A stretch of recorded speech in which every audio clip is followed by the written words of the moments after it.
The Bohr atomic model is also follow the Rutherford atomic model. Some of the postulate that means here also he taken the nucleus is the center of the atom and electrons are revolved around the nucleus. Okay, so if a nucleus carry positive charge, electron revolve around the nucleus in a circular paths. Those circular paths, that means are infinite circular paths. Infinite circular paths. If a electron is rotated in the circular path, the orbit have, that means electron is revolving in a circular path with a constant energy. So that's why the states the energy, those the paths electron, in which path the electron is rotated, those paths are known as orbits or energy states.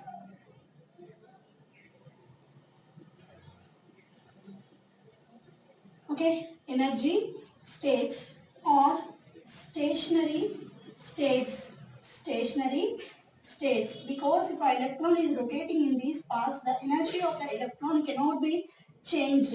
So that's why the energy, the path of the circular paths are known as the orbits, and energy states are stationary states. Stationary states. Their energy is a quantized. Energy is a quantized, means their energy is a fixed.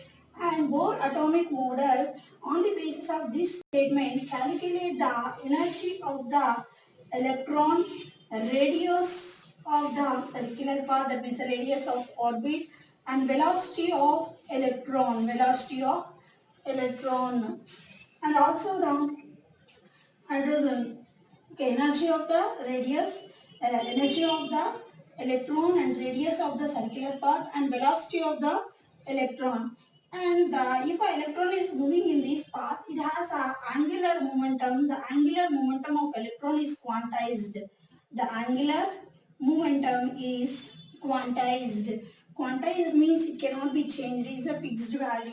The angular momentum is the product of the mass, velocity and radius of the electron. That is equal to nh by 2 pi. nh by 2 pi, where n is indicates the 1, 2, 3, 4. The up to infinite. The n is also known as a principal quantum number, and also it is indicated with the orbits. Okay, the circular path. If n equal to 1 means the first circular path around the nucleus. If n is a 2 means the second circular path. If n is a 3 means the third circular path. Those are also indicated with a K, L, M, N, like that also. Okay, and here you know H is a Planck's constant. H is a Planck's constant. Okay, here the mass product, that is the product of the mass, velocity and radius, is known as the angular momentum. So the angular momentum is equal to nh by 2 pi. nh by 2 pi. And we know the number, that means in which orbital the electron is present. First orbit, second orbit, third orbit. Okay, h by 2 pi. That h by 2 pi is simply represented as a h cap, means indicated with a line. That means the angular momentum MBR is equal to nh cap. Okay, if electron is present in a first orbit, it has an angular momentum h by 2 pi. If it is present in second orbit, it has a h by pi. If it is in a third orbit, it has a 3h by 2 pi. Like that. The orbital, see here, the energy of the electron cannot be changed if it is moving in a same circular path. If it will be moving from higher to lower energy state or lower to higher energy state, the energy absorption and energy emission is takes place. Energy absorption and energy emission is takes place. In that case, the orbital, that means the frequency of the radiation emitted or absorbed is equal to delta E by H. Delta E by H, the frequency of the radiation emitted and absorbed. If the electron is jumping from lower to higher energy level or higher to lower energy level, is equal to delta E by H, where delta E is a change in the energy, E2 minus E1. Delta E is equal to E2 minus E1. So nu is equal to E2 minus E1 by H. E2 is the energy of higher excited state. E1 is the energy of the lower excited state. Okay. Now we see the calculation of that means the formula derivation for the energy, radius and velocity for nth orbit of the electron. Nth orbit of a electron. The radius of nth orbit of both, if an electron is rotated around the nucleus, the charge of electron is E and the nucleus has a charge is a Ze. The nuclear charge is a Ze and the mass of electron is a m. Okay, electron is rotated in a circular path. It has a charge E and mass m. Here the nuclear charge is a Ze. Okay, already while the electron is stably rotated around the nucleus, the centrifugal and centripetal force are equal. In that case only the electron is always rotated around the nucleus. Okay, so see here the centripetal force means nothing but the Coulombic force of attraction. Here the electron has charge E and mass m. It has a velocity is v. Velocity is a v.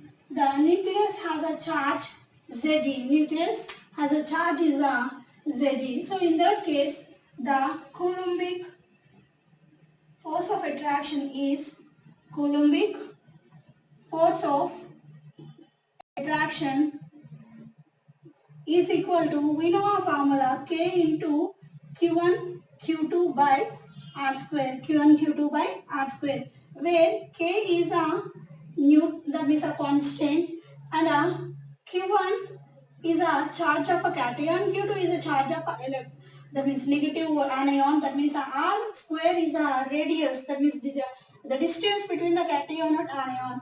Here the Q1 is a, we know the charge of cation means a positive charge, that is a Ze, and Q2 is a charge of anion, that means a charge of electron E. So we will write the Coulombic force of attraction is also K into Ze into E by R square, that is equal to K into Ze square by R, R square, Z square by R square. This is the Coulombic force of attraction. But we know a centrifugal force of electron is mv square by r, where the electron stably rotated. If the centripetal force, that means the Coulombic force and centrifugal force are equal, so take equation 1 and 2, both will be equal. In that case only the electron is rotated stably. So kz square by r square is equal to mv square by r, So kz square by r is equal to mv square. Take equation 3. Consider this is the equation 3. From this, write down the equation for v square. V square equal to kz square by mr. Okay. So consider this is equation 4. And we know one of the Bose postulate, that is the angular momentum mvr is equal to nh by 2 pi. Mvr is equal to nh by 2 pi, where v is equal to nh by 2 pi mr. Okay, then square on both sides. V square equal to n square h square by 4 pi square m square r square. Take equation 5. Substitute equation, that means here this is a v square and this is a v square. Equate equation 4 and 5. 4 and 5. We will get n square h square by 4 pi square m square r square is equal to kz square by mr. Kz square by mr. Here m square r will be cancelled. Write our equation for r here.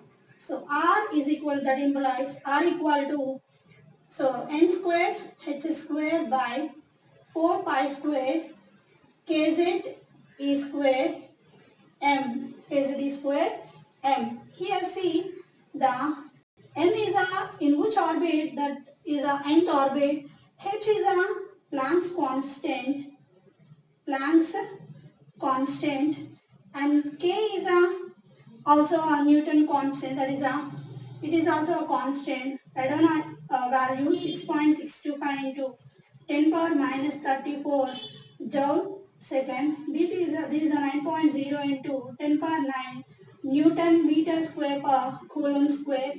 And then E is a charge of electron, that is a 1.602 into 10 power minus 19 coulombs, and m is a mass of electron, that is a 9.1 into 10 power minus 31 kg. Okay, pi is also we know a constant, that is equal to pi value is a 3.14. If you substitute all the values in this equation, you will get the formula, that is I will wrote here.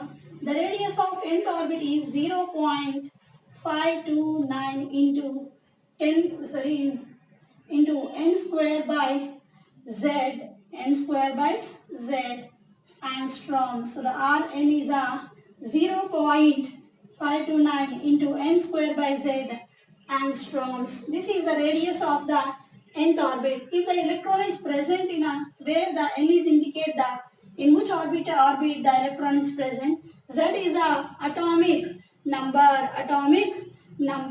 Okay, now we see the energy, the derivation for the energy of the nth orbit. Okay,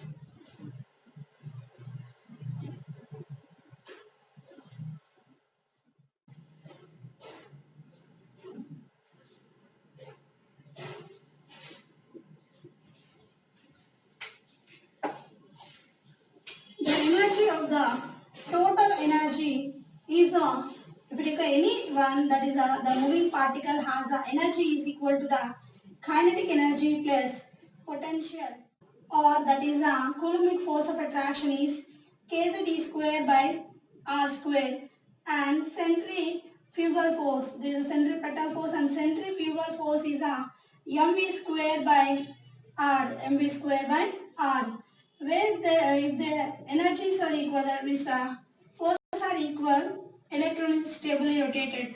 So kz square mv square by r, where cancel. So kz e square by r is equal to mv square. But we know the kinetic energy of a particle is a half mv square, So and we know mv square is equal to kz square by r. That means half into kz e square by r. Okay, kz e square by r. This is a kinetic energy. Take equation 2. Potential energy is a force of attraction into distance. Force of attraction into distance. That is a minus kz square by r square. Into distance is a r. So you get minus kz square by r. That is a potential energy. So the total energy, that means E is equal to sum of the kinetic energy plus potential energy. Kinetic energy, here it is kz square by 2r. Potential energy is minus kz e square by r. So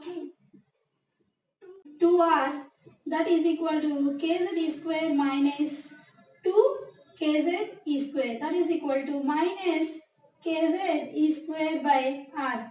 This is the energy. Take equation 3.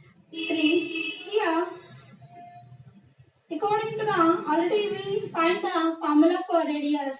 Substitute the formula of radius of nth orbit.